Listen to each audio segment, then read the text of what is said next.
here. Screenwriter Noah Eslin and his wife arrived for an overnight trip to visit his grandmother. My grandmother had recently moved into a nursing home about 2.5 hours north of New York City. I was very close with my grandmother.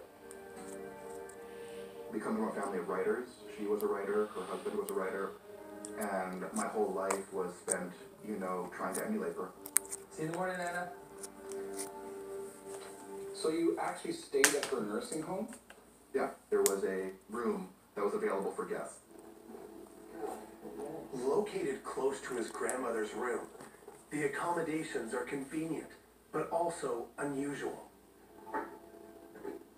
There was a little living area, everything was clean, and a comfortable looking bed. I realized that this room was identical to the room that my grandmother lived in. Santa's okay. Yeah, she's doing good. We went to sleep at about 10:30, 11, knowing we had to get up early to have breakfast with my grandmother. I made a joke, wondering, did somebody recently die here and that's why the room is open? It was just a joke. It wasn't funny. And we went to sleep